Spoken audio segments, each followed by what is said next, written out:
just got off the phone with Wade Foster, who's the CEO of Zapier, and it's recorded. It's going to be on the podcast, so stay tuned for that. But what was so interesting about our interview is a sequence where he talks about going from doing marketing and doing coding and being very involved in the business to suddenly having to manage and be the CEO of a 150-person company because they hit hypergrowth. And I was wondering, how does somebody who obviously goes into entrepreneurship to avoid corporate life deal with being a corporation, becoming the thing that they tried to escape from? And his answer was, you just do it.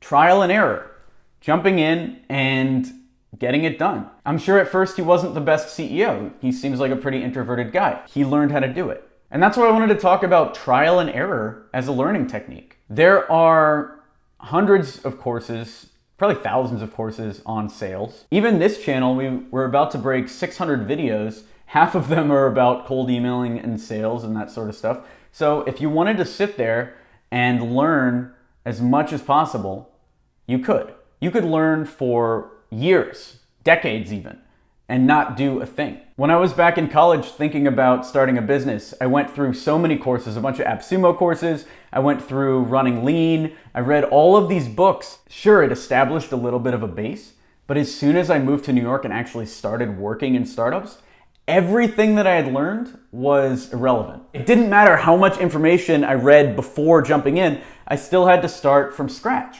It's the same with our media company. In order to get our first client, everything that I learned listening to Nerdist, listening to all these podcasts about the media industry, they didn't help at all. The thing that ended up getting us a client was walking up and talking to somebody that had the power to do it. So just cold approaching and cold sales. We'll actually link down in the description to that full story, how we got that first client. But it was trial and error. And it's the same with starting a company. It doesn't matter what people talk about in these videos. I was listening to a lot of Pat Flynn's podcast when I was thinking about entrepreneurship. The guests on these podcasts barely talk about half the stuff you have to deal with as an entrepreneur, and I don't think it's because they don't want to talk about it. Sure, that includes stuff we've talked about in previous videos like lawsuits or taxes or hiring or going through BS HR battles, like trying to have employees stop fighting with each other. That's all normal stuff.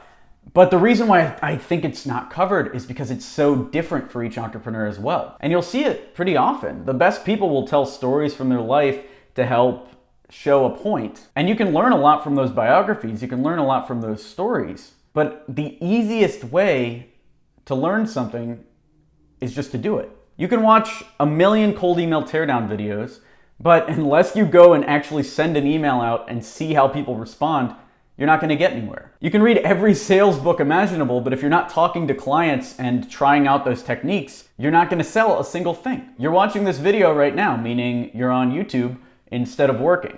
And I know some people find motivation in that, but if you should be working right now, go close a deal, man. Go cold call somebody. Try to get some money in. There's only so much these type of videos can teach you. At the end of the day, you're going to need to go out there and hustle and work, or you're not going to learn much. If you found this content valuable, be sure to like it to encourage this type of content on YouTube. Subscribe for more B2B sales training. And if you need marketing support for your digital agency, check out experiment27.com.